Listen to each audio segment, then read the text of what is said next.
Assalamualaikum warahmatullahi wabarakatuh. Alhamdulillah alladzi arsala rasulahu bil huda wa dinil haqq liyudhhirahu 'alad dini kullihi wa kafa billahi syahida. Wa asyhadu an la ilaha illallah wahdahu la syarikalah wa asyhadu anna Muhammadan 'abduhu wa rasuluh sallallahu alaihi wasallam wa ala alihi wa ashabihi wa man ihtada bihadihi wastanna bisunnatihi ila yaumiddin. Fa inna ahsanal kalami kalamullah wa khairal hadiyi hadi Muhammadin sallallahu alaihi wasallam wa syarrul umuri muhdatsatuha wa kullu muhdatsatin bid'ah wa kullu bid'atin dhalalah wa kullu dhalalatin finnari amma ba'da. Ma'asyiral muslimin wal muslimat, pemirsa kajian fasih HBS TV dimanapun antum berada, terkhusus pada anak-anak soleh dan solehah dimanapun antum berada. Alhamdulillah, kita selalu bersyukur kepada Allah. Kita selalu memuji nama Allah dan menyanjungnya. Karena kalau tanpa kehendak, rahmat dan juga karunia dari Allah Subhanahu wa taala, tidaklah kita menjadi seorang hamba yang bisa berhasil. Tidaklah kita menjadi hamba yang taat. Tidaklah kita menjadi hamba yang berlimpah dengan kebaikan.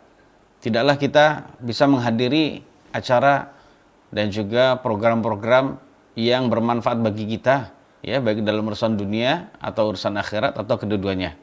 Semua itu jamaah sekalian yang dirahmati Allah, patut kita syukuri karena memang Allah lah yang memberikan kita kesempatan untuk bisa kembali taat kepadanya.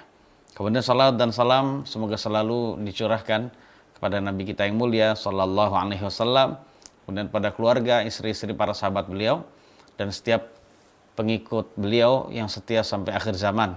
Dan semoga kita termasuk di antara pengikut beliau yang selalu setia berpegang teguh di atas jalan yang mulia ini sampai ajal menjemput kita masing-masing.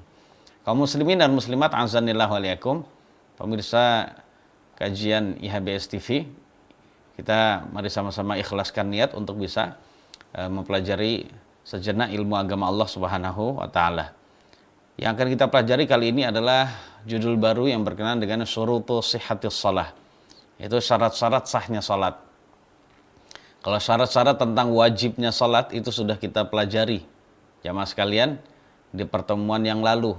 Bahwasannya seseorang ya dikatakan wajib kalau dia Islam. Seseorang dikatakan wajib salat kalau dia berakal. Ya, seperti itu jamaah sekalian. Dan juga seseorang dikatakan wajib untuk melaksanakan salat kalau dia balik.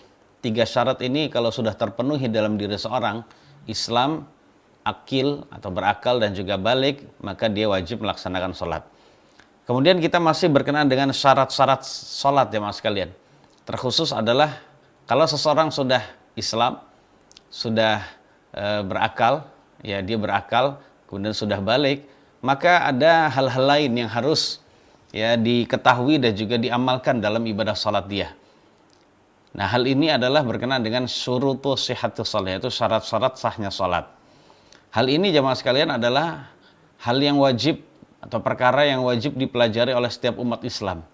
Tidak boleh umat Islam tidak mengetahui tentang syarat-syarat sahnya sholat.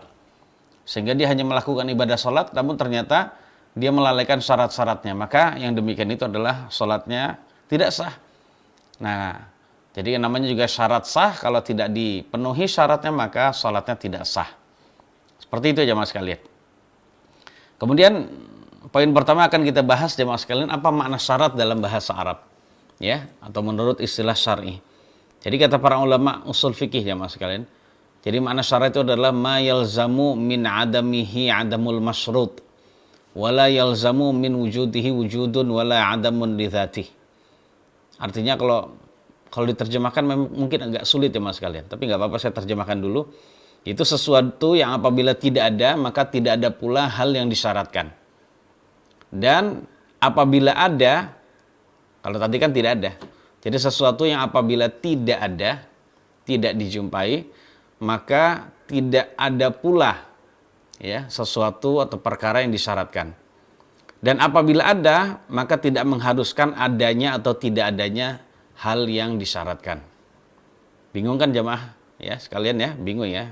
Saya juga bingung kalau nggak dikasih. Kita juga bingung jamaah sekalian nih kalau memang tidak beri contoh. Contohnya jamaah sekalian, contohnya syarat sahnya salat itu adalah taharah, yaitu bersuci, wudu contohnya. Sebab jamaah sekalian, inilah yang disebut salat kita tidak akan sah kalau tidak ada wudu. Saya ulang ya, salat kita dianggap tidak ada kalau tidak ada wudu. Namun kalau wudu itu ada, maka tidak mengharuskan salat itu ada. Contohnya kita salat tanpa berwudu, kita katakan salat kita dianggap tidak ada. Namun ketika kita wudu, apakah otomatis salat kita langsung ada? Jawabannya tidak. Sebab ada orang yang berwudu tidak untuk sholat. Sebab syariat wudu ada sekalian tidak hanya untuk sholat. Namun di sana untuk tawaf. Kemudian untuk menyentuh mushaf seperti yang sudah pernah kita pelajari. Ada syariat wudu hanya untuk berzikir saja. Ada syariat wudu untuk hal-hal yang disunahkan jamaah sekalian. Kita sudah membahas di pertemuan-pertemuan kita yang lalu. Jadi intinya ketika wudu itu ada, maka tidak mengharuskan adanya sholat. Seperti itu jamaah sekalian ya. Sama seperti halnya menutup aurat. Menutup aurat seperti nanti akan kita bahas, itu adalah syarat sahnya sholat. Yang apabila sholat tanpa menutup aurat, maka kita katakan sholatnya tidak ada. Namun ketika seseorang menutup aurat, apakah otomatis sholatnya ada? Jawabannya tidak. Karena orang menutup aurat tidak hanya untuk sholat, tapi mungkin untuk tujuan yang lain. Ya, seperti dia akan keluar rumah, atau akan berada di hadapan orang lain, ya. Maka saat itu dia harus menutup aurat. Saat itu nggak ada sholat, ya, seperti itu. Nah, kemudian jemaah sekalian, tentang masalah sholat ini, sekali lagi, terdapat syarat-syarat yang apabila tidak terpenuhi, maka sholatnya tidak sah. Mungkin di antara jemaah sekalian ada yang ingin bertanya, apa makna sholat itu sah? Ya, apa makna sholat itu sah jemaah sekalian? Jadi sholat itu ada yang sah, ada yang tidak sah. Yang tidak sah itu disebut batil. Ya, sholat itu batil. Ya, seperti itu. Nah, kalau sholat sah maksudnya jemaah sekalian berkenaan juga dengan ibadah yang lain. Makna ibadah sholat itu sah, maknanya adalah sholat tersebut sudah memenuhi perintah atau sudah sesuai perintah dan sudah menggugurkan tanggung jawab serta melepas, ya, sudah menggugurkan kewajiban dan juga melepas tanggung jawab dan juga tuntutan. Nah, berarti kalau sholat tidak sah alias batil, yaitu sholatnya tersebut maknanya adalah sholat yang belum sesuai perintah, belum menggugurkan kewajiban, dan belum melepas tanggung jawab dan tuntutan pada kita semua. Artinya, sholat batil itu sama seperti kita belum melaksanakan sholat sama sekali. Baik jemaah sekalian, diantara kita akan mulai apa saja syarat-syarat sah sholat ini. Nah, dari pembahasan muqaddimah ini menunjukkan bahwasannya syarat sah ini penting sekali jemaah sekalian. Dan kalau kita lihat nanti jemaah sekalian, syarat-syarat sah sholat ini ada ketika sebelum memulai sholat. Dalam kata lain, syarat sah sholat itu adalah kewajiban-kewajiban yang harus dilakukan apabila kita hendak sholat. Nah, seperti itu. Nah, yang pertama jemaah sekalian, syarat yang pertama adalah al-ilmu bidukhulil waqt, yaitu mengetahui akan masuknya waktu sholat. Jadi kalau kita mau sholat jemaah sekalian, syaratnya harus kita ketahui dulu sudah masuk waktunya sholat atau belum. Sebab kalau kita melaksanakan sholat belum masuk waktu, maka sholatnya tidak sah. Ya, baru kita sah kalau sholat itu sudah memasuki waktunya. Ya, jangan terlalu rajin. Ya, jangan terlalu rajin gitu ya. Wah, semangat, namun ternyata belum waktunya gitu ya. Karena umumnya orang belum azan gitu ya, sehingga dia melakukannya jamaah sekalian. Walaupun azan juga bukan menjadi syarat bahwasannya waktu sholat itu ada. Seperti itu jamaah sekalian. Karena kita sudah membahas di pertemuan yang lalu juga bahwasannya masuknya waktu sholat itu dilihat dari kondisi alam. Ya, dilihat dari kondisi alam seperti matahari dan lain-lain. Matahari dan juga gelapnya waktu malam atau waktu fajar. Jadi dilihat kondisi alam ya yang ada pada sekitar kita. Baik jemaah sekalian, yang pertama adalah kita baru sah salat kalau kita sudah memasuki waktunya. Maka syaratnya sebelum kita salat ya harus tahu dulu waktu salat sudah masuk atau belum. Jadi seperti itu. Karena Allah Subhanahu wa taala berfirman ya di dalam surat An-Nisa ayat 103. Innas salata kanat 'alal mu'minina kitaban mauquta. Sesungguhnya salat merupakan kewajiban yang telah ditentukan waktunya bagi orang-orang beriman. Yang berarti menunjukkan orang beriman harus melaksanakan salat tepat waktu. harus melaksanakan sholat tepat waktu. Ya, seperti itu jamaah sekalian. Seperti halnya ya jamaah sekalian, sholat ini, jadi semua ulama sepakat bahwasanya orang yang melakukan sholat belum datang waktunya, maka sholatnya tidak sah sama sekali. Walaupun jamaah sekalian, itu hanya pada bagian yang awal saja dari sholat, belum masuk waktu, kemudian bagian berikutnya sudah masuk waktu. Contoh, dia bertakbiratul ihram dalam keadaan belum masuk waktunya sholat. Ketika dia membaca Al-Fatihah, baru masuk waktu. Perhatikan ya mas kalian, pas Allahu Akbar takbiratul ihram belum masuk waktu. Namun ketika dia membaca Al-Fatihah, baik di pertengahan atau di akhir, ternyata waktu sholat baru masuk, maka kita katakan tetap tidak sah jemaah sekalian. Sekali lagi, tetap tidak sah. Karena dia sempat memulai sholat, bahkan melakukan takbiratul ihram, mengucapkan takbiratul ihram dalam keadaan belum waktunya. Ya, sama seperti seseorang melakukan sholat di luar waktu, sebelum datang waktunya secara full. Jadi demikian jemaah sekalian, mohon diingat ini. Walaupun hanya takbiratul ihram saja, karena takbiratul ihram itu adalah justru bagian yang paling urgent jemaah sekalian, yang membuat sholat kita, yang membuat kita dianggap sebagai orang yang sholat atau tidak sholat di situ. Seperti itu jemaah sekalian. Namun kalau dibalik justru sah. Contoh, seseorang melakukan takbiratul ihram di dalam waktu. Setelah dapat satu rakaat, ya, dapat satu rakaat jemaah sekalian. Setelah itu rakaat yang berikutnya sudah di luar waktu karena sudah terbenam matahari atau karena sudah terbit matahari gitu ya. Maka dalam keadaan begitu, karena kita sudah melakukan takbiratul ihram di dalam waktunya, sedangkan rakaat yang lain sudah di luar waktu, maka yang kasus kedua ini adalah sah. Adapun kasus yang pertama itu tidak sah. Sebab takbiratul ihramnya sebelum masuknya waktu. Nah, itu permasalahannya di situ jemaah sekalian. Dan tentang masalah waktu kita sudah bahas dahulu, itu telah dijelaskan di dalam sunnah Nabi ya tentang masalah waktu. Dan sholat merupakan ibadah yang ditentukan waktunya. Kata para ulama adalah ibadah yang muhaddadut tarfain, yang ada awalan dan akhirannya. Seorang tidak boleh memulai sholat sebelum datang waktunya, maka tidak sah. Nah, seperti itu juga dia tidak boleh melakukan sholat sudah setelah waktunya habis, setelah waktu sholat habis. Maka menurut pendapat sebagian ulama, ya juga tidak sah ya mas sekalian, kalau sholatnya sudah habis. Kita juga sudah bahas tentang hal itu. Dan kemudian para jamaah sekalian yang dirahmati Allah, para ulama ahli fikih itu telah sepakat ya dalam pendapat bahwasannya cukup di dalam masalah hal ini, di dalam masalah mengetahui masuknya waktu sholat dengan menggunakan prasangka yang dominan dari diri seseorang. Artinya ketika seseorang berprasangka bahwasannya waktu sholat sudah masuk, dan itu adalah prasangka yang dominan. Contohnya bagi dia, memang dia belum meyakini pasti 100%. Namun dia ya berprasangka, yakin ya, prasangka dia itu ya mungkin lebih dari 50%. Waktu sholat sudah masuk. Walaupun dia tidak 100% meyakini, maka saat itu sudah cukup. Dan dia dikatakan sah sholatnya. Demikian ya mas kalian. Jadi seperti itu. Namun kalau dibalik tidak sah. Ya, kalau dibalik bagaimana ya mas kalian? Kalau ada seseorang nggak mencapai derajat prasangka yang dominan, dia ragu-ragu apakah ini sudah masuk waktu sholat atau belum ya. Dia ragu-ragu 50-50 gitu ya mas kalian. Antara sudah masuk dan belum itu 50-50. Akhirnya, perhatikan, ya sudah dia melakukan sholat dalam kondisi ragu-ragu gitu, dia tetap melakukan sholat wajib tersebut. Maka para ulama berkata sholatnya juga tidak sah. Karena dia belum meyakininya. Atau dia belum ya menyangka secara dominan di dalam dirinya. Intinya karena dia belum meyakini, maka sholatnya tidak sah. Karena dia dalam kondisi ragu-ragu. Dia ragu-ragu, udah masuk belum ya? Adalah sholat aja lah. Akhirnya dia sholat, maka sholatnya tidak sah dari awal. Ya, seperti itu. Walaupun, nah perhatikan, walaupun ternyata dia sempat melakukan sholat pada waktunya.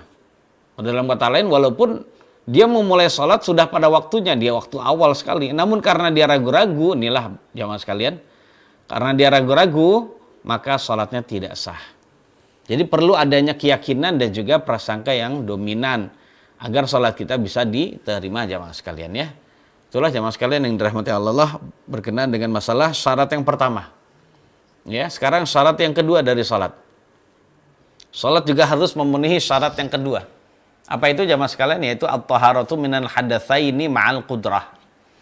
Yaitu bersuci dari dua hadas apabila mampu. Ya, bersuci dari dua hadas, yaitu hadas kecil dan hadas besar apabila mampu. Ya, seseorang sholat tidak boleh dalam keadaan berhadas, baik hadas kecil maupun hadas besar. Hadas kecil yang harus dihilangkan dengan berwudu saja.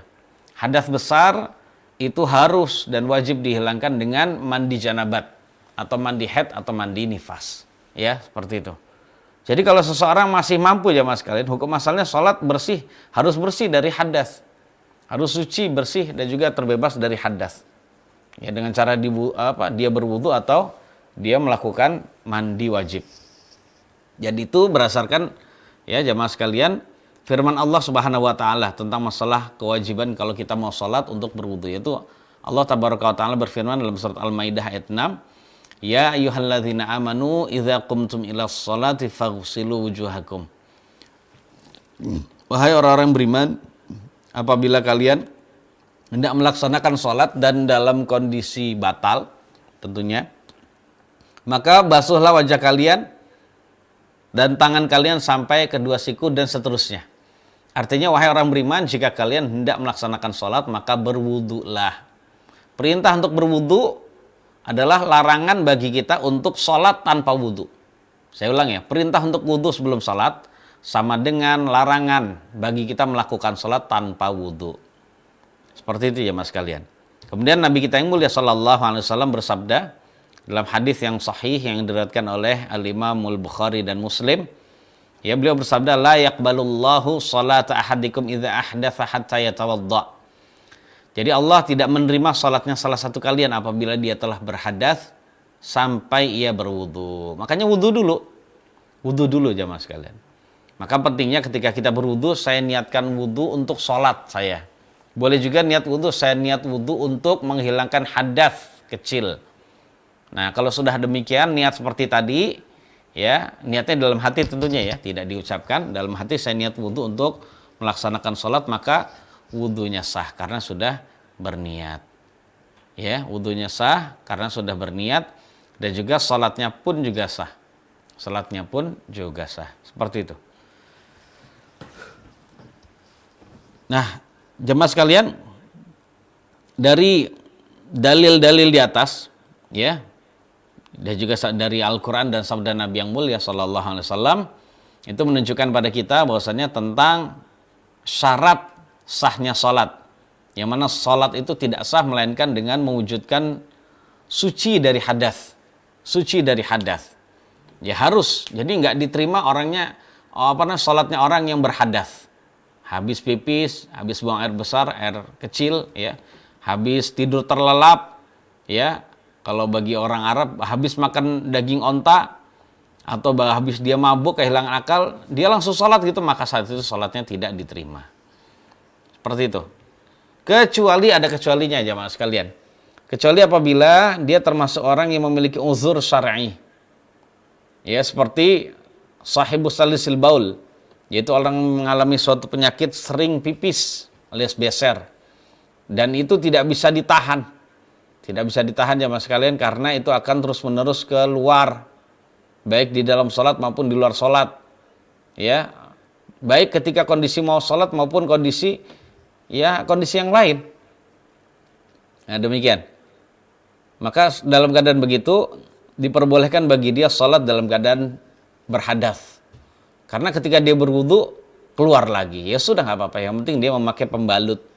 Begitu juga ada orang yang memiliki uzur yaitu tafallutir rih. Itu seseorang yang dikit-dikit kentut, nggak bisa tahan kentutnya, nggak bisa tahan jamaah sekalian. Nah, kalau sudah begitu juga sama. Jadi seakan-akan kentut itu plong gitu ya, keluar dengan mudah. Kalau ditahan nggak bisa. Ada orang yang punya penyakit demikian jamaah sekalian.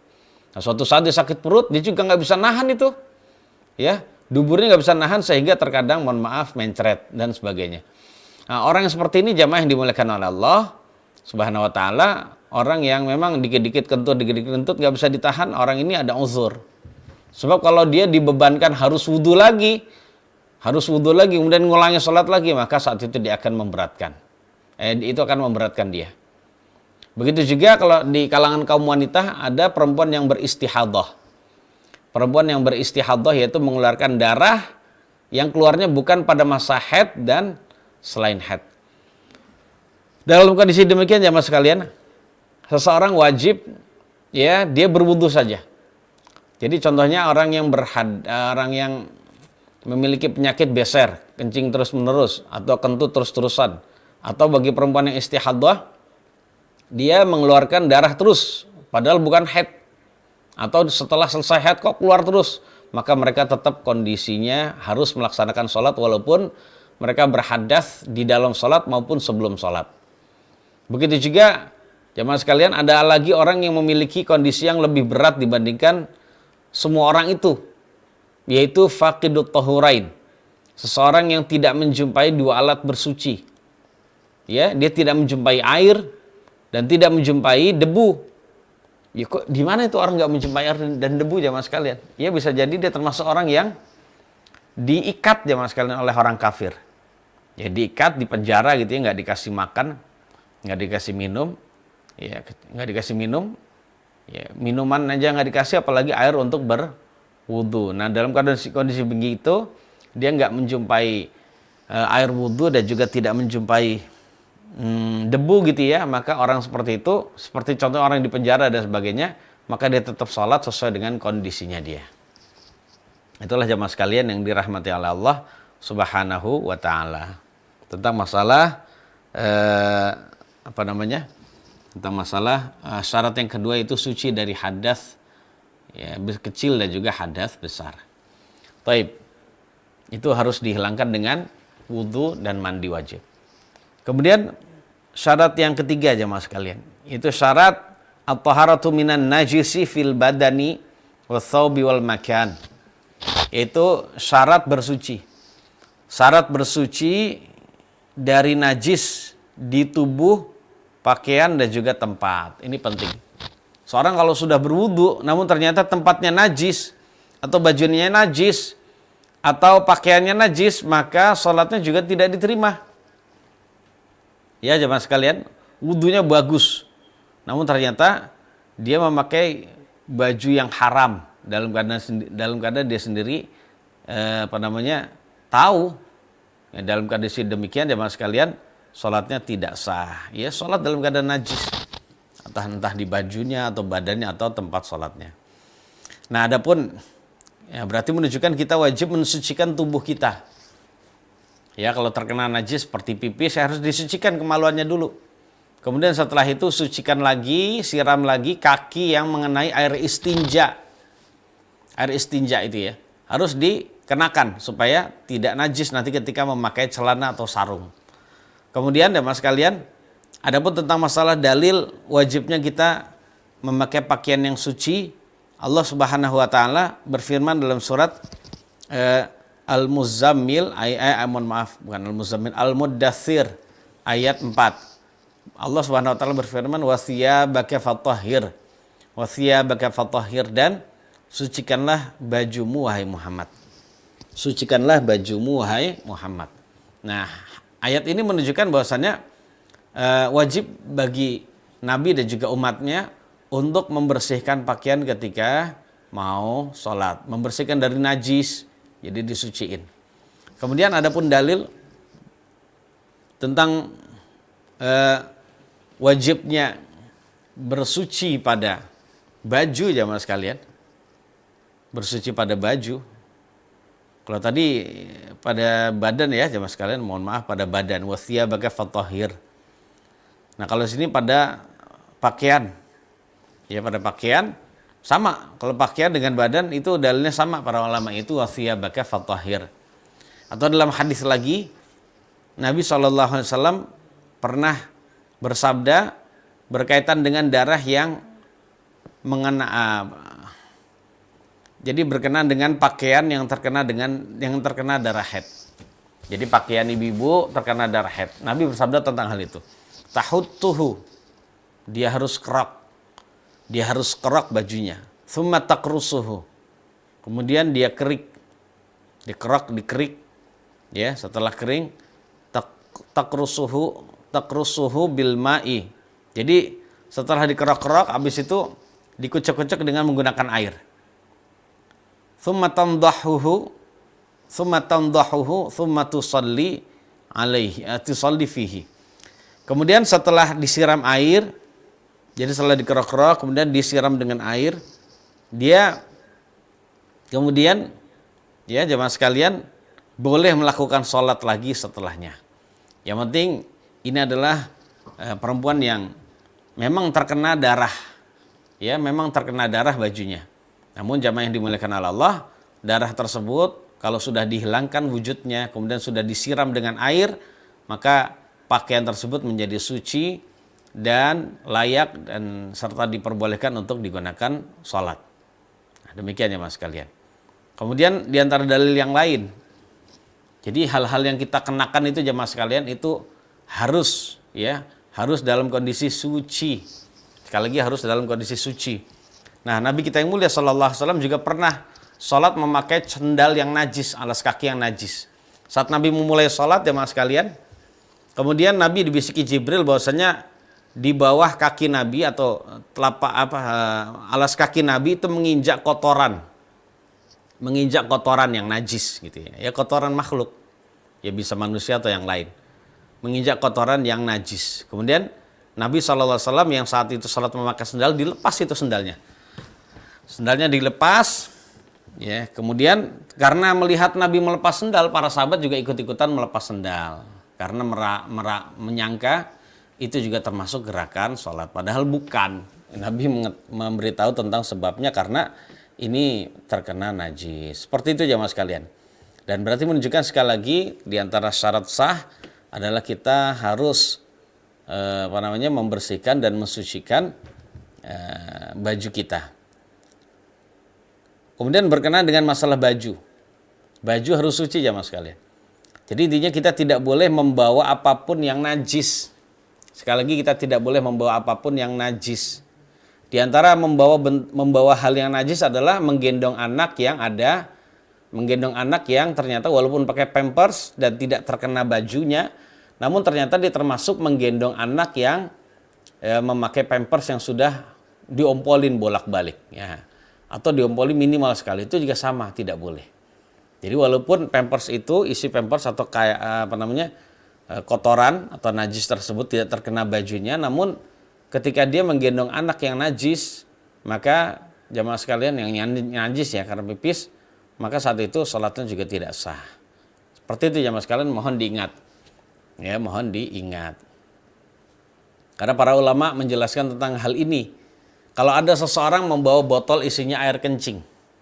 Botol seperti ini jamaah sekalian, isinya adalah air kencing ya, botol seperti ini atau yang lebih kecil dari ini. Isinya adalah air seni.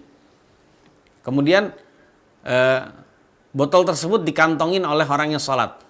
Jadi ditutup rapi, bahkan luarnya itu sudah suci ya mas kalian, disuciin gitu. Habis itu tutup yang rapi, nggak akan berceceran setetes pun ya atau sedikit pun. Nah dia kantongi kemudian saat itu dia sholat. Maka kita katakan ya mas kalian, walaupun air kencing tersebut tidak mengenai pakaian atau badan dari orang yang sholat, maka ketika dia melakukannya, sholatnya juga tidak diterima. Makanya jamaah yang dimuliakan oleh Allah, ketika anak tersebut ingin kita gendong saat kita lagi sholat dan kita tahu ini sudah memakai pampers lama, maka kita jangan menggendongnya karena bisa menyebabkan sholat kita tidak sah. Dan yang terakhir ya mas kalian, ya kita wajib mensucikan pakaian. Kita wajib menyucikan pakaian, tempat sholat kita. Jadi tempat sholat yang kita gunakan buat sholat ini harus kita muliakan.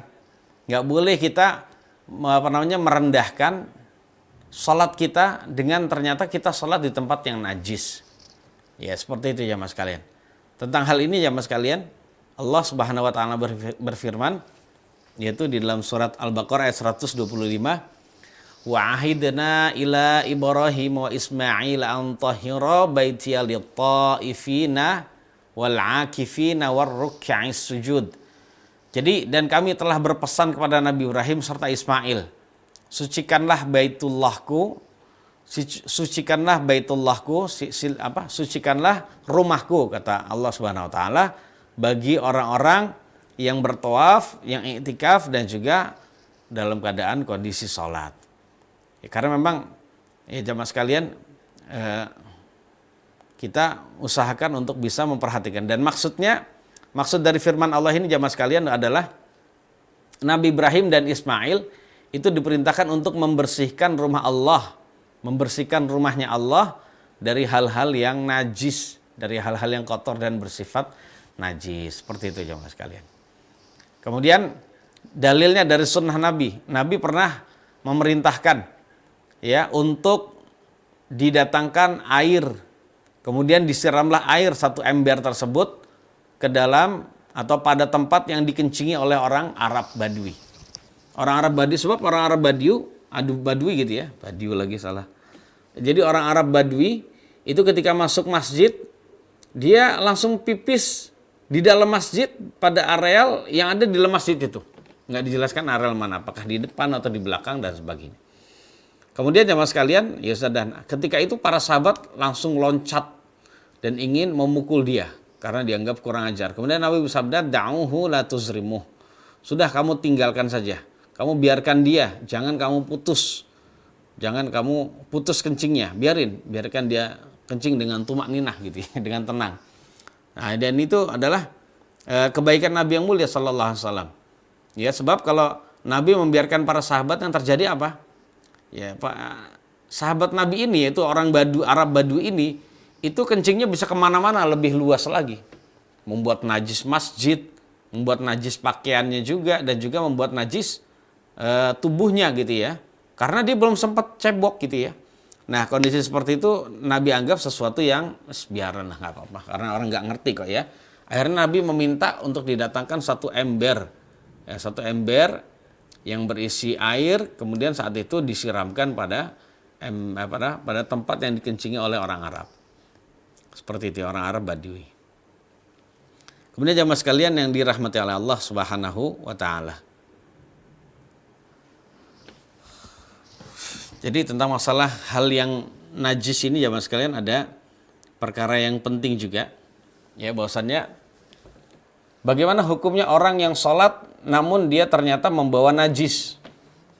Ya, baik itu di pakaiannya atau di mana? Di pakaiannya atau di tempat sholatnya atau di badannya. Dan dia tidak mengetahui hal itu kecuali setelah sholat. Baru ingat, ya Allah, ini najis ternyata yang saya pakai, lupa dia. Berarti nggak sengaja jamaah sekalian. Maka pertanyaannya, apakah dia harus mengulangi sholat tersebut? Jamaah yang dirahmati oleh Allah Subhanahu wa taala, untuk menjawab hal ini, maka para ulama ya berbeda pendapat sampai 3 pendapat. Jadi ada orang yang sholat dalam keadaan membawa najis atau terkena najis, dan dia hanya tahu adanya najis tersebut setelah sholat. Setelah sholat selesai maksudnya. Apakah dia harus mengulangi? Jawabannya, para ulama berbeda pendapat. Pendapat pertama mengatakan sholatuhu batilah wa alaihil i'adah idza alima bin najasati fil waqti wal i'adata alaihi ba'dal waqti. Nah, ini ada perinciannya ya Mas sekalian. Jadi pendapat yang pertama, sholatnya batil, nggak sah maksudnya. Dan ia wajib mengulangi kalau mengetahui ya najis tersebut masih dalam waktunya. Ya, contohnya habis sholat zuhur baru ingat. Ya, sholat zuhurnya di awal waktu, habis sholat zuhur dia baru ingat bahwasannya baju yang ia kenakan tadi pas lagi sholat itu najis. Dan saat itu masih ada waktunya. Waktu zuhur masih sejam lagi gitu misalnya. Maka kondisi begitu jamaah sekalian, kalau memang masih dalam waktunya, dia tidak harus mengulangi. Namun kalau sudah habis waktunya gimana? Baru ingat setelah habis waktu. Maka dia juga tidak, kalau saat itu jamaah sekalian, dia tidak ada kewajiban untuk mengulangi. Ya. Jadi harus sholatnya batal dan harus mengulangi kalau masih di dalam waktunya, dan tidak wajib mengulangi kalau memang sudah habis waktunya. Seperti itu. Dan ini adalah jamaah sekalian pendapat atau mazhab dari Rabi'ah, Imam Malik, dan juga Hasan Al-Basri rahimahumullahu ta'ala. Itulah jamaah sekalian pendapat yang pertama. Pendapat yang ketiga, pendapat pertama dan kedua ya. Pendapat yang ketiga sekarang. Salatuhu sahihatun wala i'adata alaihi. Menurut pendapat yang ketiga ini jamaah sekalian, salatnya sah. Ya, salatnya sah. Jadi salatnya sah dan tidak ada wajib mengulangi. Nah, ini pendapat yang bebas, ringan jamaah sekalian ya. Salatnya sah dan dia tidak wajib untuk mengulanginya. Nah, demikian. Dan ulama ini ya, golongan ini, mazhab ini mengambil mengambil dalil dari firman Allah Subhanahu wa taala, Rabbana la tu'akhidna in nasina aw akhtana. Wahai Rabb kami, janganlah kau siksa kami jika kami lupa dan jika kami ingat. Nah, ini adalah doa dari orang beriman. Dan doa ini adalah doa yang sudah Allah Subhanahu wa taala kabulkan. Oleh karena itu, orang beriman apabila dia melakukan perbuatan keliru karena tidak sengaja, begitu juga menurut ayat ini karena dia pernah berbisnis. Nah, kondisi begitu ya mas kalian, ya satri apa? Saya ulang ya, mohon maaf. Ya dia lupa misalnya. Dia lupa ya dikarenakan dia lupa bahwasannya pakaiannya itu najis. Nah, kalau sudah demikian maka saat itu intinya sholatnya tetap sah, dia tidak harus ngulangi. Dan setiap hal yang lupa itu dimaafkan. Walaupun sekali lagi ini adalah ayat yang berisi doa, namun doanya sudah dikabulkan. Permintaan supaya orang beriman tidak dihukum oleh Allah. Apabila orang beriman lupa atau orang beriman keliru, itu sudah dikabulkan oleh Allah. Karena di dalam suatu riwayat, ketika orang beriman berdoa begitu, Allah berfirman, qad fa'altu. Ya, Allah, qad fa'altu, saya telah melakukannya. Artinya permintaanmu sudah saya kabulkan. Orang beriman kalau dalam kondisi dia lupa atau dia tidak sengaja melakukan kesalahan, maka saat itu dosa terangkat dari dia. Nah, dosanya terangkat, begitu juga konsekuensi dari hak Allah itu, yaitu berupa sholat tidak wajib mengulangi. Taib jamaah sekalian. Ini pendapat yang kedua, pertama dan kedua ya. Ya, untuk pendapat pertama sholatnya batal, wajib mengulangi. Ya, wajib mengulangi kalau masih ada waktunya. Kalau sudah lewat waktunya maka nggak wajib mengulangi. Kalau pendapat ini nggak ada nggak mengulangi sama sekali, kondisinya bebas. Kemudian pendapat yang ketiga jamaah sekalian adalah pendapat mazhab Asy-Syafi'i di negeri kita, yaitu sholatuhu batilah wa alaihil i'adatu walau ba'dal waqti. Nah, menurut pendapat yang ketiga ini sholatnya batal dan ia wajib mengulangi walaupun sudah habis waktunya. Walaupun sudah di luar waktu, tetap harus mengulangi sholat. Ya, seperti itu jamaah sekalian.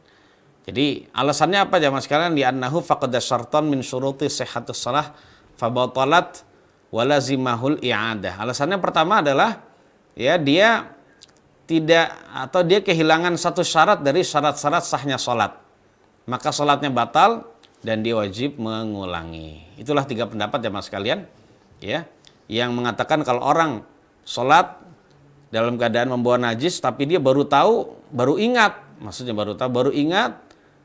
Begitu juga bisa baru tahu jamaah sekalian.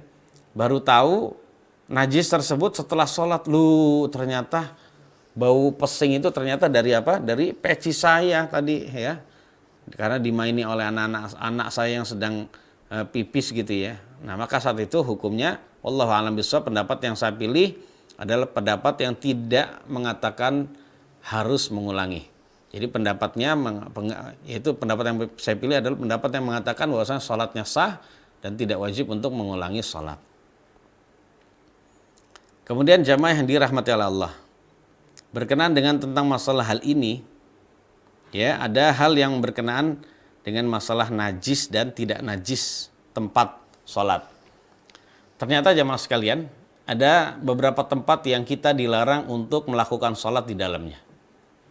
Sekali lagi, ada beberapa tempat yang kita tidak diperkenankan melakukan sholat di dalamnya.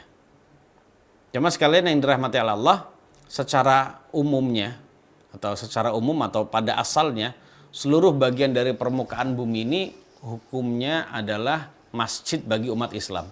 Semuanya adalah masjid, maksudnya boleh melakukan ibadah sholat di dalamnya. Seorang boleh melakukan sholat di bagian manapun dari permukaan bumi ini. Boleh jemaah sekalian. Berdasarkan firman Allah, berdasarkan sabda Nabi SAW, fuddiltu 'alal anbiya'i bisittin. Ya, hadis ini sahih riwayat Imam Muslim dan lainnya. Saya telah diberikan keistimewaan oleh Allah mengalahkan para nabi-nabi dengan 6 keistimewaan. Ya, di antara keistimewaan tersebut adalah ju'ilat liyal ardu tahuran wa masjidah. Jadi bumi telah dijadikan oleh Allah untukku sebagai tempat bersuci dan masjid. Ya, makanya seseorang kalau sedang berada dimanapun, ya, kemudian dia menjumpai waktu sholat, maka masjidnya di situ, tempat bersucinya tuh di situ juga, atau alat bersuci, maaf ya. Jadi alat bersucinya di situ juga. Artinya tentu saja dia harus mencari air dulu. Setelah dicari air kemana nggak ada gitu ya, maka saat itu sudah dia bisa bertayamum di situ juga. Begitu juga di situ pula dia boleh melaksanakan sholat. Inilah enaknya umat Muhammad SAW, ya. Sebab umat-umat terdahulu jamaah sekalian itu kalau mau melakukan ibadah sholat sesuai dengan syariat mereka, jadi syariat itu, ya, kalau mereka ingin melakukan ibadah sholat, maka syariat mereka mengharuskan sholat itu harus di tempat sholat mereka. Harus di tempat sholat mereka. Tidak boleh sembarangan tempat. Tapi syariat kita adalah syariat yang maha mudah, yang mudah jemaah sekalian, sehingga banyak memberikan kita keringanan. Mau sholat dimanapun boleh, di kendaraan atau di bawah gitu ya, boleh silakan. Kemudian jemaah sekalian, ini secara umum seluruh bagian dari permukaan bumi ini boleh dilakukan sholat di dalamnya. Akan tetapi ada hadis-hadis yang mengecualikan dari keumuman tersebut. Ya, yang menjelaskan tentang tempat-tempat yang dilarang untuk melaksanakan sholat. Yang pertama jemaah sekalian adalah mabarikul ibil atau ma'atinuha, yaitu kandang onta jemaah sekalian. Orang nggak boleh melakukan sholat di kandang onta, ya, di kandang onta nggak boleh. Di mana onta, kandang onta maknanya adalah tempat onta di situ tidur, ya, bermalam, itu tidak boleh jemaah sekalian. Karena Nabi yang mulia sallallahu alaihi wasallam bersabda, la tusallu fi mabarikil ibili fa innaha minasyayatin. Ya, janganlah kalian salat di kandang-kandang onta karena onta tersebut berasal dari setan. Maksudnya onta itu adalah termasuk setan. Maksudnya jamaah sekalian, maksudnya onta itu adalah termasuk bagian dari setan adalah onta adalah binatang yang selalu disertai oleh setan. Nah, karena onta selalu ditemani oleh setan, ya, maka tempatnya onta jemaah sekalian itu adalah tempat yang selalu ditempati oleh setan juga. Kandangnya onta juga tempat yang selalu ditempati oleh setan. Oleh karena itu kita dilarang untuk melakukan sholat di situ karena hal itu. Ya, seperti itu jemaah sekalian. Jadi intinya tempat-tempat yang banyak setan ini kita jangan melakukan sholat di situ karena kita akan mendapatkan hal-hal yang tidak enak di situ. Ya, seperti kita dibuat lalai, lagi sholat mungkin digodain, lagi sholat mungkin nggak digodain, dia nggak mendengar apa-apa. Namun ternyata di dalam pikirannya itu dijatuhkan lintasan-lintasan pikiran yang macam-macam dan sebagainya, sehingga kita termasuk orang yang tidak bisa khusyuk di dalam sholat. Ya, makanya ketika Nabi pernah jamaah sekalian sholatnya kesiangan, subuhnya kesiangan di suatu tempat yang Nabi subuhnya kesiangan bersama dengan sahabat yang lain. Ketika pada bangun semua jamaah sekalian, Nabi nggak langsung melakukan sholat di tempat itu. Nabi bersabda bahwasannya dzalika makanun hadarana fihi syaitan. Yaudah kita pergi dulu, nyingkir dulu beberapa jauh dari sini. Sebab ini adalah tempat yang kita didatangi oleh setan di dalamnya. Tempat yang mana setan mendatangi kita di sini sehingga membuat kita lalai dari ibadah. Itu yang pertama, nggak boleh kita sholat di kandang onta. Walaupun menurut pendapat pendapat mazhab Hambali ya mas kalian, walaupun itu adalah tempat yang suci, ya, Namun karena Nabi sudah melarang jamaah sekalian kita melakukan sholat di situ, maka kita jangan melakukan sholat di situ. Ya, sebagian ulama juga memberitahu hikmahnya adalah agar juga kita tidak termasuk orang yang terinjak-injak oleh onta yang besar itu, Pak. Ya, jamaah sekalian, atau ketika kita lagi sujud ternyata tiba-tiba onta itu lagi menderum di situ. Kita kita terjepit kepala kita atau badan kita terjepit di situ oleh ontanya. Ini adalah binatang besar, jangan kita sampai demikian. Kemudian jemaah sekalian, tempat yang kedua yang kita tidak boleh melakukan sholat di situ adalah al-maqbarah, itu kuburan. Nggak boleh kita sholat di kuburan jemaah sekalian. Ya, sekali lagi kita tidak boleh melakukan sholat di kuburan. Ya, Nabi kita yang mulia sallallahu alaihi wasallam bersabda, al-ardu kulluha masjidun illal maqbarata wal hammama. Jadi seluruh bagian dari permukaan bumi adalah masjid. Maksudnya boleh digunakan untuk atau sah digunakan untuk sholat dan ibadah, kecuali kuburan dan hammam. Kuburan dan hammam jemaah sekalian. Ya, hammam di situ maknanya adalah ya WC. Maknanya adalah WC. Tempat buang hajat. Kemudian Nabi yang mulia sallallahu alaihi wasallam juga bersabda, la tajlisu 'alal quburi wa la tusallu ilaiha. Ya, atau dalam riwayat yang lain, la tusallu ilal quburi wa la tajlisu 'alaiha. Janganlah kalian salat menghadap kuburan. Ya, karena orang salat di kuburan dia akan melakukan salat juga menghadap kuburan. Jadi jangan melakukan salat jamaah sekalian yang terdapat ruku dan sujudnya di situ. Jadi jangan melakukan sholat yang terdapat ruku dan sujudnya. Karena ini adalah larangan Nabi, kita tidak boleh sholat menghadap kuburan. Ya, karena kalau kita sholat di kuburan, kita sama seperti sholat menghadap kuburan juga. Karena ini kuburan. Ya, jamaah sekalian. Seperti itu, jangan menghadap kuburan. Ya, makanya dari sinilah jamaah sekalian kita tidak boleh sholat di masjid yang di dalamnya ada kuburan. Kita harus pergi jamaah sekalian. Ya. Kita jangan sampai hadapan kita itu adalah kuburan. Kemudian janganlah juga kalian duduk di atas kuburan. Ini juga ada larangan. Larangan salat menghadap kuburan ya sama dengan salat kita tidak boleh melakukan salat di mana? Di kuburan. Begitu juga larangan yang berikutnya adalah kita tidak boleh duduk di atas kuburan. Makanya jamaah yang dimuliakan oleh Allah, saat kita melakukan ibadah ziarah kubur atau mengantarkan jenazah ke liang lahat gitu ya, kita tidak boleh duduk-duduk di atas kuburan. Jangan duduk di situ jamaah sekalian. Kalau duduk di tempat yang di bawahnya tidak ada kuburan, itu tidak boleh. Ya, seperti yang tidak diketahui oleh banyak orang, ya lagi nunggu penggalian makam atau menunggu pemakaman gitu ya selesai, mereka duduk di atas nisan jamaah sekalian. Sudah duduk ngerokok gitu ya. Kemudian ditambah lagi mereka bercanda lagi jamaah sekalian. Ya Allah, padahal dia nggak ngelihat apa itu ada orang meninggal gitu ya. Ini adalah sesuatu yang berlipat-lipat tidak beradabnya jamaah sekalian. Ya tidak beradab karena dia tidak melaksanakan atau dia melanggar larangan Nabi yang mulia sallallahu alaihi wasallam. Kemudian harusnya kondisi seperti itu adalah harusnya dia nangis atau paling tidak dia termasuk orang yang bersedih ya, membayangkan gimana kalau dia yang mati. Kok sampainya dia sudah ngobrol di situ kemudian ketawa lagi jamaah sekalian ya, seperti itu. Jamaah sekalian yang dirahmati oleh Allah Subhanahu wa taala, jadi intinya tidak boleh. Dan apabila ada seseorang ya membuat kuburan di masjid, di dalam masjid atau membangun masjid di atas kuburan, maka itulah yang akan dilaknat oleh Allah Subhanahu wa taala. Karena Nabi yang mulia sallallahu alaihi wasallam bersabda, la'anallahu al-yahuda wan nasara takhadhu qubur anbiya'ihim masajid.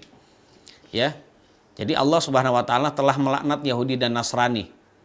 Sebab mereka telah menjadikan kuburan para nabi-nabi mereka, kalau dalam riwayat yang lain, begitu juga kuburan orang-orang soleh mereka sebagai masjid-masjid, maksudnya sebagai tempat ibadah. Ya, seperti itu. Jadi intinya jamaah sekalian, jadi kita dilarang jangan melakukan sholat di masjid. Walaupun saya nggak sujud ke kuburan kok. Saya nggak sujud kepada kuburan kok. Saya nggak sujud. Nah, walaupun Anda itu sujudnya kepada Allah, niatnya sujud kepada Allah, bukan sama sekali nggak ada niat untuk menghormati kepada penghuni kuburan, namun yang demikian itu adalah di antara sadduz zari'ah. Ya, syariat kita tetap melarang dalam rangka sadduz zari'ah, yaitu menutup pintu-pintu menuju kemaksiatan syirik. Ya, kemaksiatan syirik. Jadi dengan dilarang ini adalah dalam rangka untuk bisa terbebas kita dari syirik. Ya, seperti itu. Jadi intinya nggak boleh kita sholat di kuburan. Kecuali lagi, ada kecuali lagi jamaah sekalian. Itulah kaidah gitu ya. Dilarang ini kecuali kalau kita ini. Kecuali kalau kita jamaah sekalian melakukan sholat jenazah di atas kuburan setelah digali. Bagi orang yang belum sempat melaksanakan sholat karena telat. Misalnya kita ingin bertakziah ya ke seseorang jamaah sekalian yang sudah meninggal. Ketika bertakziah, loh, datang ke rumahnya sudah berangkat ke kuburan, ya udah akhirnya kita ke kuburan. Setelah di kuburan pun kita sudah telat karena jenazahnya sudah dimakamkan. Nah, kalau sudah demikian jamaah sekalian, maka kita selain kita menemui keluarga yang berduka, menghibur mereka, bertakziah kepada mereka, mendoakan ampunan dan rahmat bagi mayitnya, kemudian mendoakan agar keluarga yang berduka mendapatkan pahala yang besar dan diganti oleh Allah dengan yang lebih baik daripada musibah tersebut. Selain itu jamaah sekalian yang dirahmati oleh Allah Subhanahu wa taala, adalah kita boleh untuk melakukan sholat, ya, sholat jenazah di atas kuburan. Sebab sholat jenazah itu adalah sholat yang tidak ada ruku dan sujudnya. Kita lihat jamaah sekalian dalam hadis yang sahih yang diriwayatkan oleh Al-Imam Muslim rahimahullahu taala. Ya, Abu Hurairah bercerita Nabi pernah bertanya tentang seorang yang biasa menyapu masjid. Sebab orang ini biasa itu kalau ada apa-apa, ada kotoran di masjid, dia sendiri memungutin gitu. Ya, tukang membersihkan masjid. Kalau ada kain dari seorang yang jatuh, dia mengutin, dibuang keluar. Ya, lo sekarang adalah marbotnya masjid. Nabi bertanya tentang orang yang suka menyapu masjid. Kemudian para sahabat menjawab, "Mata ya Rasulullah." Beliau sudah wafat wahai Rasulullah. Kemudian Nabi bersabda, "Afala adzantumuni?" Kenapa kalian nggak kasih tahu saya? Ya. Kemudian para sahabat menjawab, "Innahu kana kadza wa kadza." Dikasih tahu jemaah sekalian. Ya Nabi, dia kan orang biasa. Dia juga meninggalnya dalam keadaan malam dan kami khawatir kalau membangunkan engkau, mengganggu engkau istirahat. Udah akhirnya para sahabat sendiri yang ngurusin semua. Diurusin sendiri, kemudian disolatin. Kemudian jemaah sekalian, ya para sahabat istilahnya menganggap dia orang biasa lah. Kemudian Nabi yang mulia sallallahu alaihi wasallam ya menjawab jemaah sekalian, "Fadulluni ala qabrihi." Kalau begitu tunjukkan saya kuburannya. Kemudian Nabi mendatangi kuburannya, kemudian salat di atas kuburan.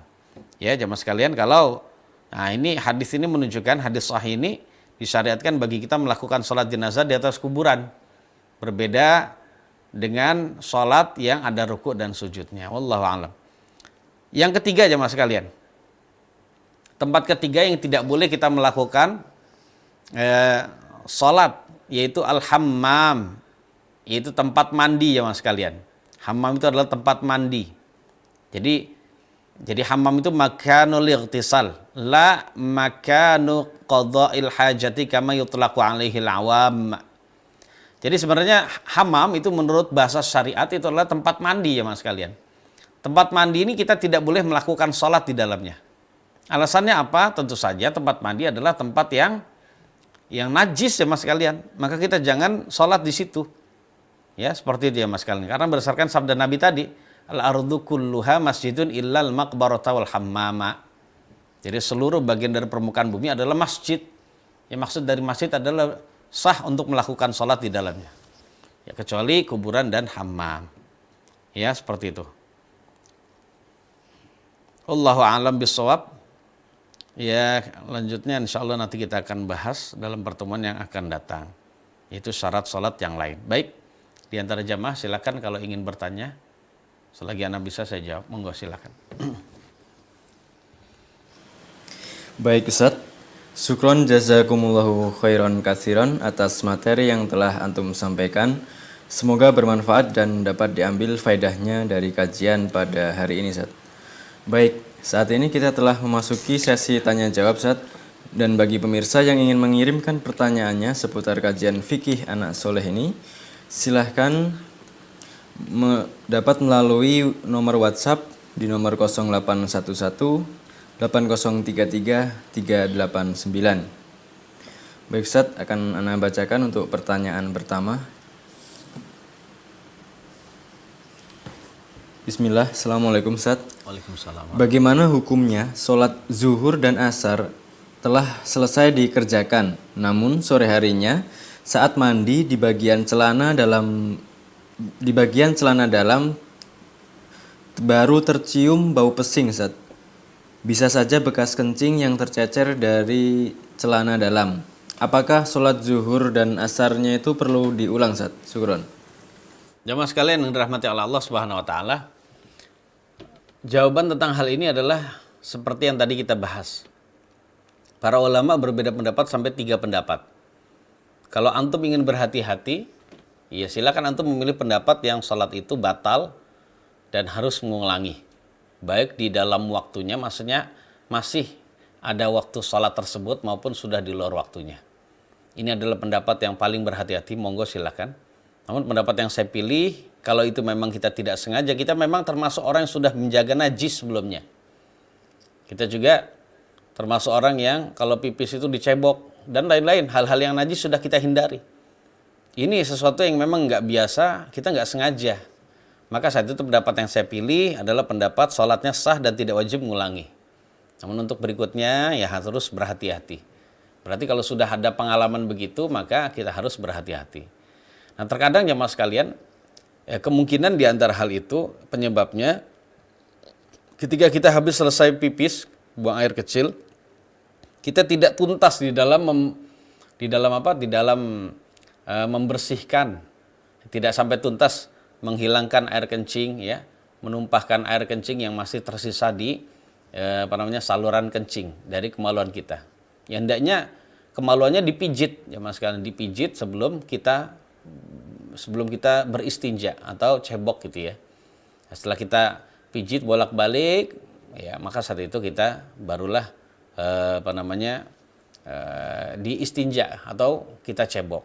Setelah itu insya Allah tidak ada sisa. Namun terkadang namanya orang mengalami kondisi yang berbeda gitu ya. Ya tiba-tiba ya itu mengalir sendiri. Ada sisa mungkin setetes, 2 tetes, ya, atau kurang dari 1 tetes. Kurang dari 1 tetes itu juga termasuk pesing gitu ya baunya. Nah kalau memang sudah tidak sengaja, maka jamaah sekalian, insya Allah sholatnya sah. Ini pendapat yang saya pilih dan tidak wajib mengulangi. Tidak wajib mengulangi. Namun kalau dia sudah mengetahuinya itu, celana tersebut jangan dipakai untuk sholat berikutnya. Kecuali setelah dia mensucikan. Pengen pakai lagi celana, ya boleh saja. Tapi saat itu harus dicuci dulu. Pertama disucikan, habis itu dicuci dulu, bersihin, habis itu langsung dikeringin. Udah kering langsung pakai lagi, silahkan jamaah sekalian. Ya, nggak masalah karena senang dengan celana itu misalnya. Wallahu a'lam bishawab. Nah, Syukron Ustaz atas jawaban yang telah antum sampaikan. Semoga bermanfaat untuk penanya Ustaz. Lanjut ke pertanyaan berikutnya ya Ustaz. Bismillah. Kami sedang perjalanan tugas dalam kota. Saat di tol telah masuk waktu sholat, namun belum terlihat musola Ustaz. Sampai keluar pintu tol, sudah tidak di awal waktu sholat. Apakah kami dapat pahala seperti biasa sholat jamaah tepat waktu Ustaz? Syukron. baik. Kalau masih di akhir waktu, berarti masih di dalam waktu. Berarti kita masih dikatakan sebagai orang yang tepat waktu sholat. Cuma hukum asalnya orang yang menunda sholat sampai akhir waktu itu adalah tidak seperti pahala orang yang melakukan sholat di awal waktu. Bahkan sebagian ulama mengatakan kalau orang melakukan sholat di akhir waktu, ya sholatnya sah, menggugurkan kewajiban, melepas tanggung jawab, namun dia tidak mendapatkan pahala apa-apa. Itulah jamaah sekalian, kalau suatu kewajiban kalau kita laksanakan dengan segera itu akan semakin memperbesar dan melipat gandakan pahala kita dan kebaikan kita. Nah, kalau kita tunda-tunda itu semakin mengecil itu pahala. Dan sampai akhir jamaah sekalian, itu akan bisa membuat pahala kita nggak ada sama sekali, nggak ada kebaikannya. Tapi juga nggak dosa kita, karena kita masih dikatakan tepat waktu sholatnya. Jadi seperti itu. Kecuali begini, Kecuali kalau Allah Subhanahu wa taala mengetahui dari perilaku kita, kebiasaan kita salatnya selalu awal waktu dan berjamaah lagi. Ya, nggak pernah, ya jangankan keluar dari waktu. Salat sampai akhir waktu aja nggak pernah. Kita selalu tepat waktu di awal waktu, ya di awal waktu, dan juga salat berjamaah. Namun ketika kita mengalami uzur, macet gitu ya di tol dan tidak menjumpainya, kecuali kalau setelah keluar dari tol jumpai musola dan itu pun sudah di akhir waktu, maka kita katakan kalau Anda mengalami demikian, ya sudah istiqomah sholat di awal waktu, kemudian karena ada uzur membuat sholat kita di akhir waktu, maka yang demikian itu tetap ditulis bagi kita pahala melakukan sholat seperti di awal waktu. Itulah istiqomahnya seseorang, atau faedah dari istiqomahnya seseorang di dalam kebaikan. Tetap ditulis ya sama dengan dia melakukan sholat di awal waktu. Walaupun di akhir waktu yang umumnya orang itu tidak dapat kebaikan, tidak dapat pahala, maka dia tetap mendapatkan sama seperti dia melakukannya di awal waktu. Wallahu a'lam bishawab. Nah, Ustadz, syukron jazakumullahu khairan atas jawaban yang telah antum berikan, Ustadz. Baik, ke pertanyaan berikutnya, Ustadz.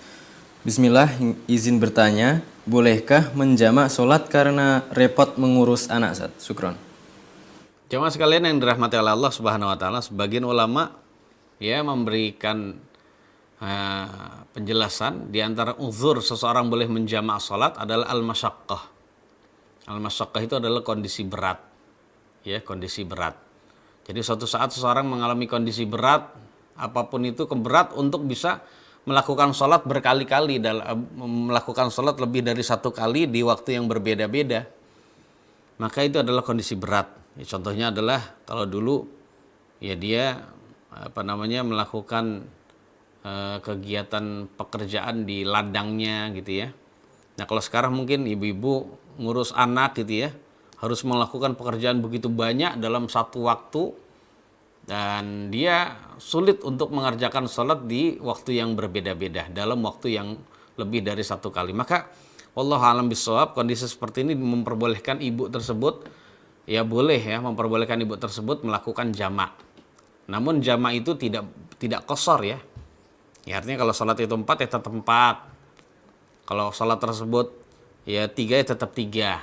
Ya, tidak dijamak jadi tidak diqasar menjadi 2, tidak. Jadi hanya jamak saja. Makna jamak adalah melakukan 2 sholat di dalam satu waktu. Ya boleh memilih jamak takdim maupun jamak takhir, silakan. Ya seperti itu.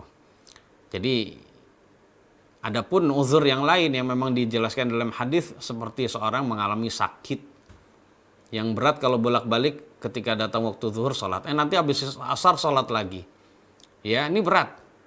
Maka saat itu syariat kita memperbolehkan dia untuk menjamak. Kemudian ketika dalam kondisi khauf, khawatir, kalau keluar bolak-balik itu dia khawatir. Ya khawatir gitu ya kalau dia melakukan sholat pada waktunya masing-masing. Maka saat itu dia boleh sholat untuk menjamak sholat. Kemudian dalam kondisi hujan juga demikian. Kemudian dalam kondisi hujan yang deras tentunya ya, bukan hujan yang rintik-rintik gitu ya. Kemudian kondisi yang berikutnya adalah kondisi masyaqqah, yaitu seseorang dalam kondisi yang berat kalau dia melakukan sholat sendiri-sendiri. Jadi demikian. Namun sekali lagi yang demikian itu adalah jangan sering-sering. Sekali saja dan apabila dia mengalami kondisi berat, maka dia diperbolehkan, kata para ulama, untuk menjamaknya. Wallahu a'lam bishawab. Nah. Baik Ustaz, syukron jazakumullahu khairan atas jawaban yang telah antum sampaikan, Ustaz. Baik, ke pertanyaan berikutnya, Ustaz. Bismillah, izin bertanya, ketika orang yang menjadi masbuk nih, Ustaz, katakanlah dalam sholat zuhur kita mendapat 2 rakaat, maka kita bangkit untuk menyelesaikan kekurangan sholat kita. Apakah kita membaca doa iftitah, Ustaz, atau langsung ke surat Al-Fatihah? Dan jika ketinggalan 2 rakaat tersebut, apa kita perlu membaca surat pendek, Ustaz? Syukron. Baik, ketika kita ketinggalan imam 2 rakaat, imam mau ke rakaat ketiga, kita berarti baru 1 rakaat. Ya, kita berarti baru rakaat yang pertama. Imam sudah rakaat ketiga, imam kita sebagai makmum yang telat masbuk itu baru rakaat yang pertama. Apakah kita disyariatkan untuk membaca iftitah? Jawabannya iya. Jawabannya tetap disunnahkan bagi kita membaca iftitah. Cuma begitu juga disunnahkan bagi kita untuk membaca surat selain Al-Fatihah. Namun dengan syarat kalau imamnya tidak cepat-cepat bacaannya. Dan kita lihat umumnya imam saat ini itu kalau membaca Al-Fatihah cepat, maka kalau sudah demikian itu kita harus menyesuaikan dengan imam. Yaitu dengan apa? Dengan kita juga baca agak cepat atau cepat gitu ya, dengan baca cepat pula dan meninggalkan bacaan-bacaan yang hanya sunnah saja. Di antara bacaan yang sunnah adalah iftitah, nggak usah kita baca. Di antara bacaan yang sunnah adalah baca a'udzubillahi minasyaitonirrajim. Kita tidak usah baca. Ya, di antara bacaan yang sunnah adalah surat selain Al-Fatihah. Enggak perlu kita baca. Ya, seperti itu. Namun kalau kita mengetahui suatu imam, ya seorang imam gitu ya. Kalau walaupun di rakaat ketiga dan keempat, bacaannya lama. Karena dia ingin bisa mendapatkan khusyuknya salat sehingga baca Al-Fatihah saja dia tuh lama. Kenapa? Ya karena dihayati pelan-pelan bacaannya.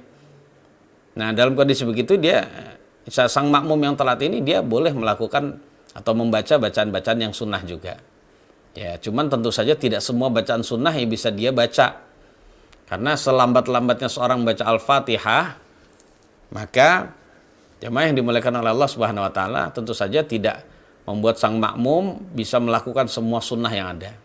Tapi ala kulli hal jemaah sekalian, yang paling kita utamakan adalah yang wajib dulu.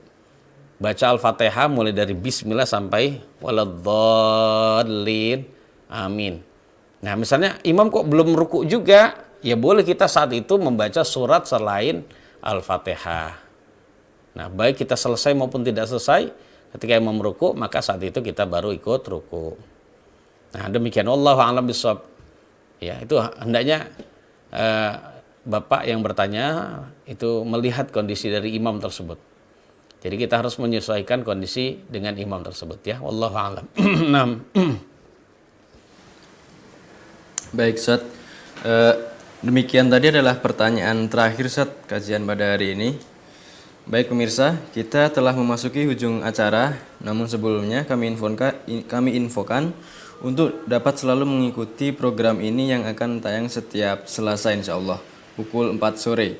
Dan jangan lupa ikuti terus channel kami di IHBS TV dan IHBS News untuk mendapatkan info terupdate. Baik Ustadz, silahkan untuk memberikan kesimpulan pada kajian hari ini. Silahkan. Baik jemaah sekalian yang dirahmati Allah Subhanahu wa taala, salat kita memiliki aturan. Ada hal-hal yang wajib dilakukan oleh seorang muslim ketika dia akan melaksanakan salat. Dan tadi alhamdulillah kita sudah membahas tentang 3 syarat sah salat. Yang pertama adalah salat harus sudah masuk waktunya. Kita sebagai orang salat harus sudah mengetahui waktu salat sudah masuk, sudah tiba. Ya, demikian. Kemudian yang kedua syaratnya adalah harus suci dari 2 hadas kecil dan besar. Bagi yang mampu. Ya. Berarti menunjukkan orang yang tidak mampu berarti adalah orang yang ada uzur, dia tidak wajib. Dan yang ketiga adalah harus suci dari najis apabila juga mampu. Suci di dalam tubuhnya orang yang sholat, suci di dalam pakaiannya dan juga tempat sholat. Itu juga bagi orang yang mampu. Namun kalau bagi orang yang tidak mampu, maka tentu saja semua dimaafkan dan sholat sesuai dengan kondisinya, maka sholatnya tetap diterima. Contohnya seseorang yang pakaiannya habis karena musibah jemaah sekalian, la qaddarallahu alaina. Karena musibah yang menghabiskan semua pakaiannya, ya apapun musibah itu, maka namun dalam keadaan pakaian itu najis. Terus datang waktu sholat, apakah dia nunda begitu jemaah sekalian? Jawabannya tidak. Sholatlah sesuai dengan kondisi dia dan keadaan dia saat itu. Maka sholatnya tetap sah diterima saat itu ya. Wallahu a'lam bishawab jemaah sekalian, itulah kajian kita di sore hari ini. Semoga Allah memberikan tambahan faidah dan manfaat, tambahan ilmu dan amal bagi saya dan juga bagi jamaah sekalian. Dan ada kekurangannya mohon maaf yang sebesar-besarnya. Kita tutup kajian yang mulia ini. Subhanakallahumma bihamdik asyhadu an la ilaha illa anta astaghfiruka wa atubu ilaik. Wassalamualaikum warahmatullahi wabarakatuh.